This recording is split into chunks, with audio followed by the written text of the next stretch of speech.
Bien sûr, mais pas après de longues critiques, à la limite. Ah oui, mais les décisions de la Cour sont pas revenues, là, elles sont critiquables.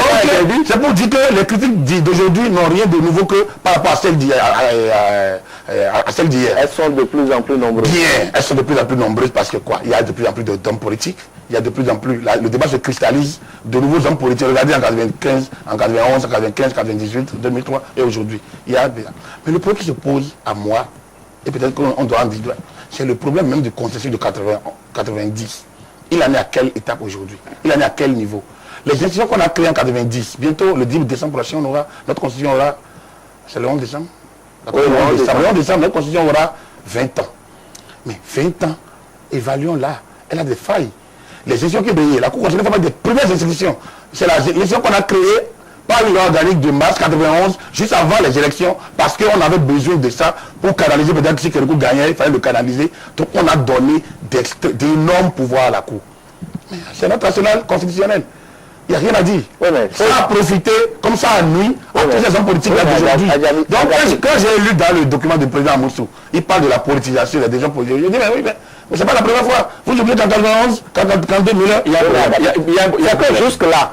Jusque-là, dans certains pays, il y a Clément qui... Oui, alors Clément peut-être prendre la parole tout à l'heure. Dans les pays où jusque-là, très vite, c'est parce que les acteurs politiques ne font pas confiance à leur cour constitutionnelle ou au conseil constitutionnel. C'est selon, dans les pays où c'est totalement inféodé au pouvoir exécutif. Vous avez vu ces pays-là comment ça finit, hélas, dans la violence.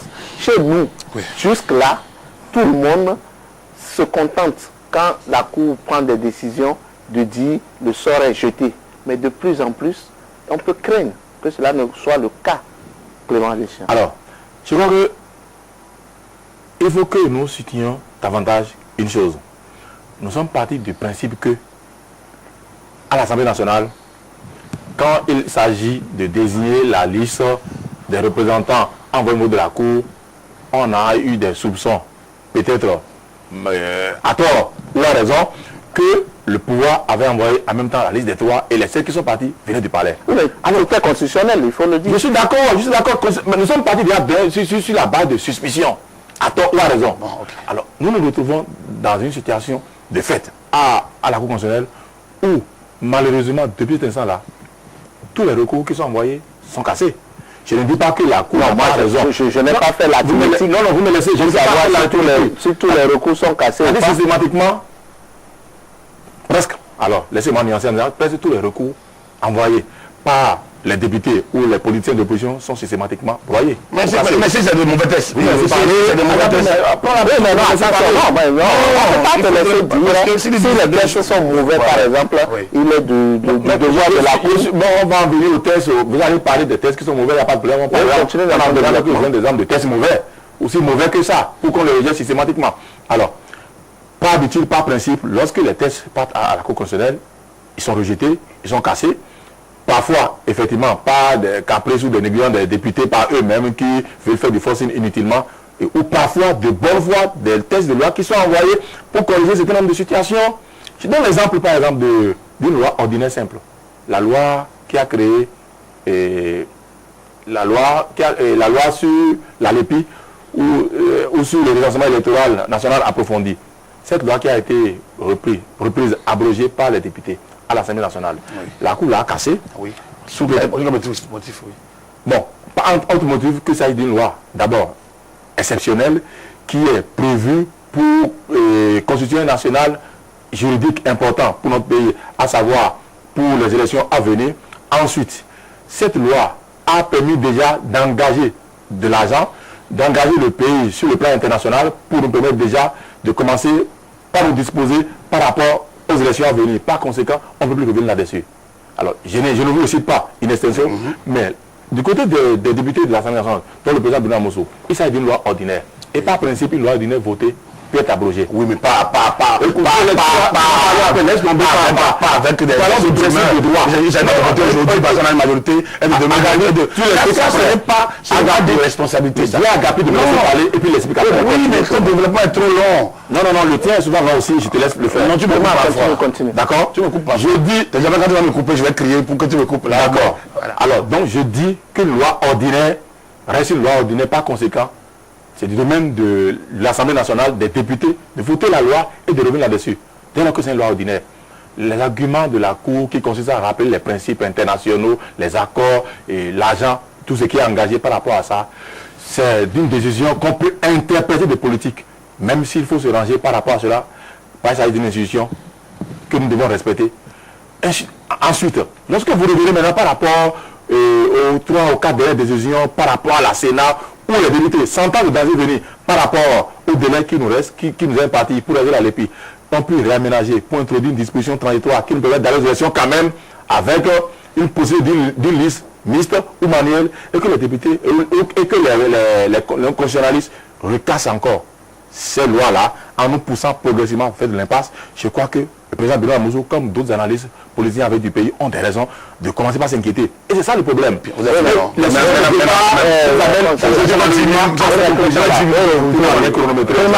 S'il te plaît.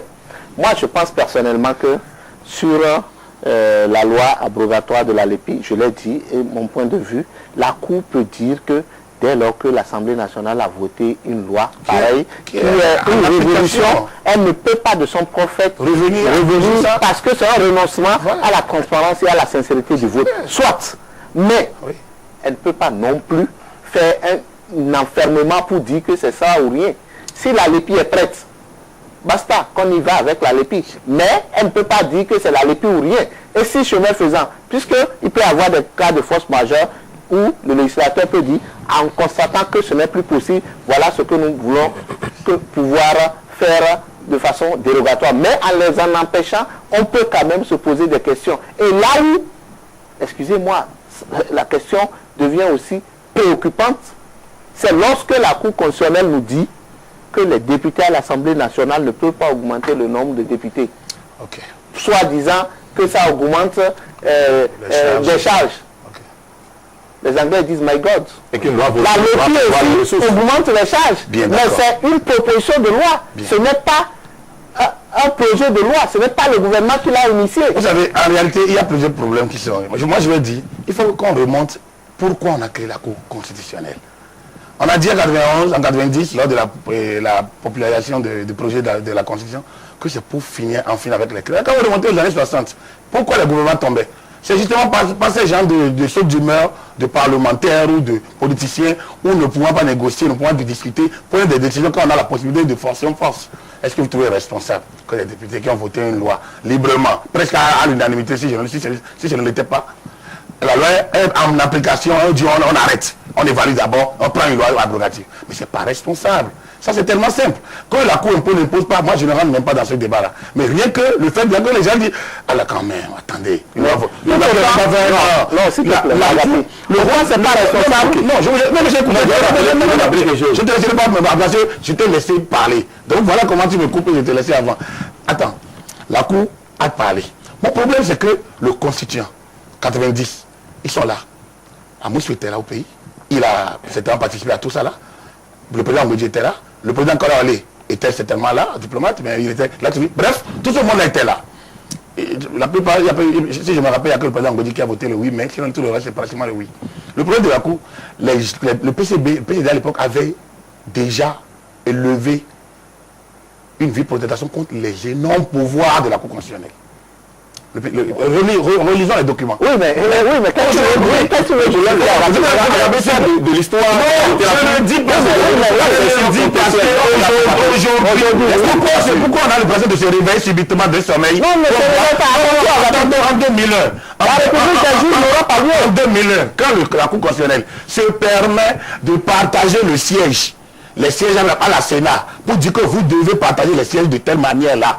Les gens n'ont pas vu que c'était un rôle politique. Ça, c'est pas un rôle de droit. Alors, attendez. Est-ce que je peux finir mon développement? En 2001, c'est fait. Pour la Sénat 2001. En 2001, voici ce qui s'est passé. Ils n'ont pas la Cour. Attendez. Attends.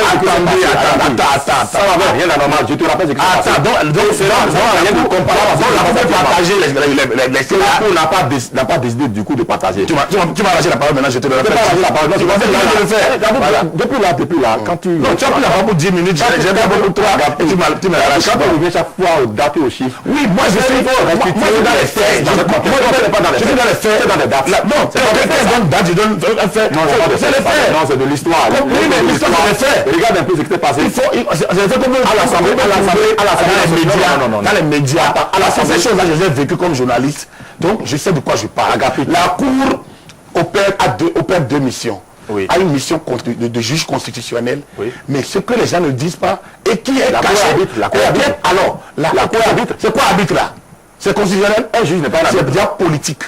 L'arbitrage que la Cour opère est déjà un rôle politique. À partir du moment où tout le monde s'est accordé. Alors, attention, le problème c'est que maintenant, tout le monde ne s'accorde plus. Attention,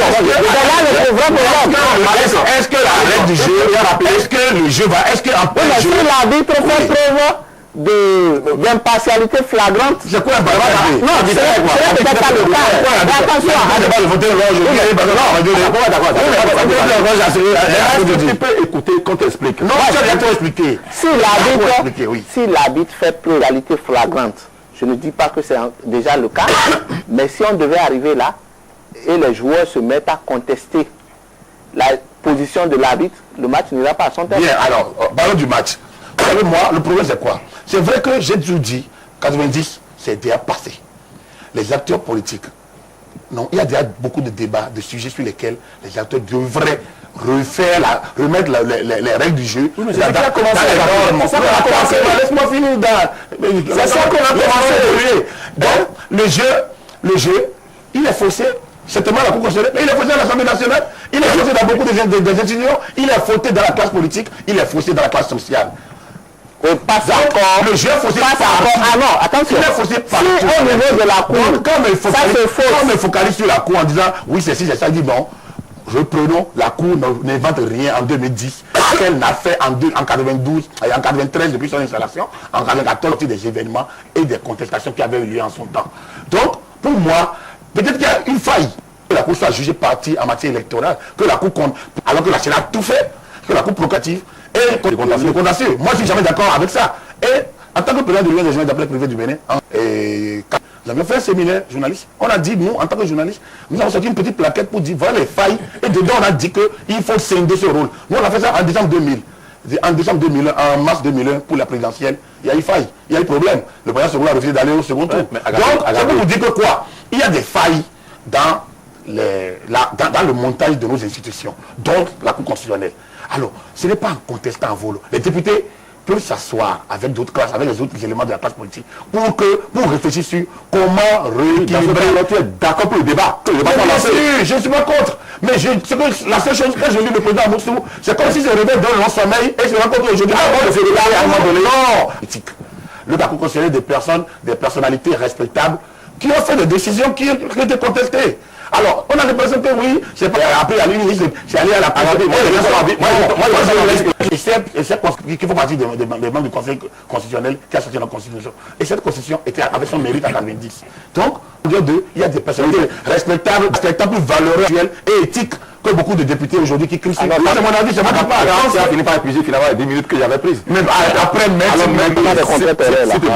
Oui, c'est lui qui parlait depuis. Oui, mais vas-y. C'est pas moi.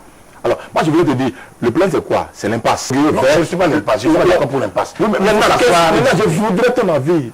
Tu connais tellement sur la Tinselba. Qu'est-ce qui finira par se passer? À la loi électorale, mais ils ont réinséré, par exemple, pour être candidat à l'Assemblée nationale. Au sein de la Cour. Est-ce que nous allons continuer? Juge de tout. Personne n'a dit ça. C'est que on se retrouve au 31 et sans loi électorale. De toutes les manières, dans l'enfermement rigoureux de la Cour, c'est qu'il faut s'en tenir à ça pour revenir à ton argument tout à l'heure que la loi a été votée de vouloir l'abroger. D'accord. En moins d'un an. Sans élément majeur particulier. L'élément majeur c'est quoi? On va vers là. ça veut dire qu'ils projettent déjà...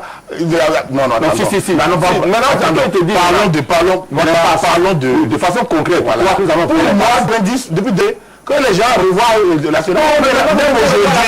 Avant le 1er décembre. Oui, tu veux dire avant tantôt, j'ai dit quoi? Non, un truc concret. Les gens sont là, il faut chacun faire sa position. La Cour, les décisions de la Cour ne sont susceptibles d'aucun recours. Elle s'impose à toutes les autorités.